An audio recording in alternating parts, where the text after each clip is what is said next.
ہے سنن ابی داؤد کی، حضرت عبداللہ بن جعفر رضی اللہ عنہ فرماتے ہیں دخل النبی صلی اللہ علیہ وسلم حائطا لرجل من الانصار، ایک انصاری صحابی تھے، ان کا ایک باغ تھا، نبی علیہ الصلوۃ والسلام اس انصاری صحابی کے باغ میں تشریف لے گئے، فاذا فیہ جمل، تو نبی علیہ الصلوۃ والسلام نے اس باغ میں ایک اونٹ دیکھا، فلما رأى النبی صلی اللہ علیہ وسلم حن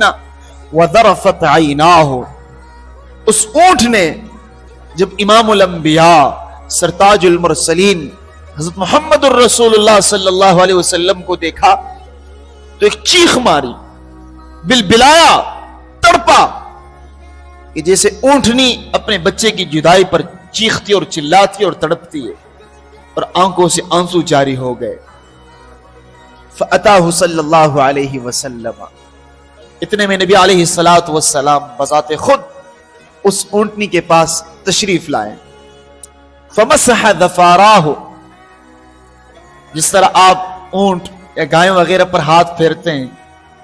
تو نبی علیہ الصلوۃ والسلام نے اسی طرح اس پر ہاتھ پھیرا، فسکت، وہ خاموش ہو گیا، فقال من رب هذا الجمل،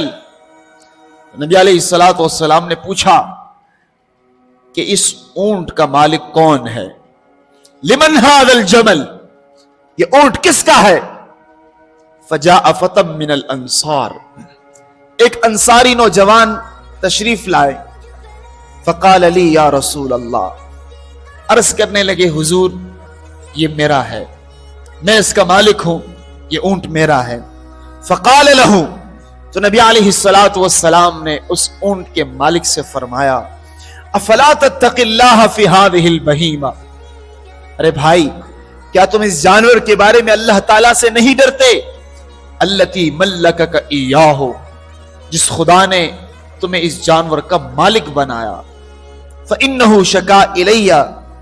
اس نے مجھ سے شکایت کی ہے، انک تجیعہ، کہ تم اس کو بھوکا رکھتے ہو،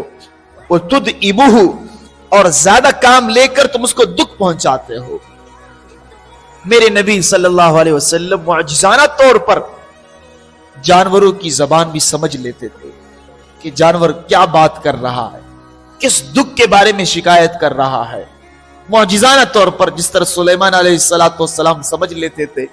تو میرے نبی بھی سمجھ جاتے تھے۔ تو اس اونٹ نے شکایت کی کہ میرا مالک مجھ سے کام تو زیادہ لیتا ہے، مجھے بہت تھکاتا ہے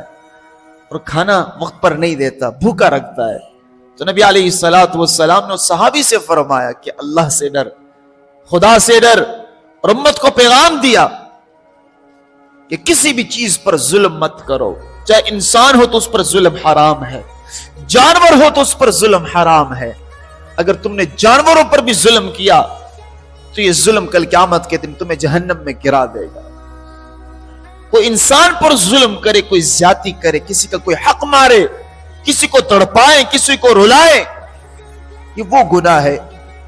کہ زمین کو آپ سجدوں سے بھی بھر دے، شاید یہ سجدے آپ کو جہنم کی آگ سے نہ بچا سکے۔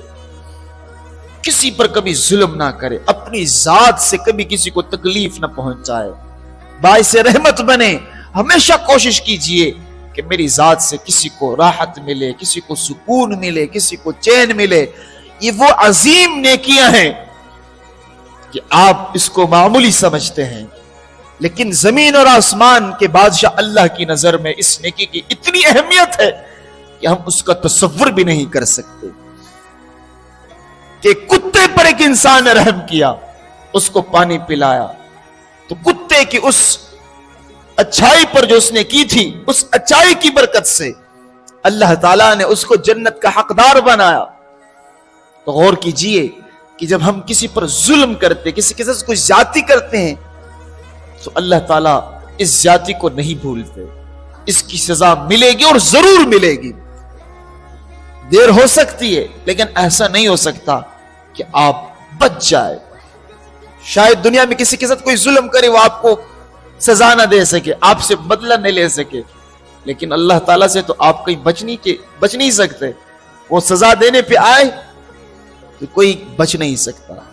اس لیے آج سے عزم کیجیے، پیغام ہے اس حدیث مبارکہ میں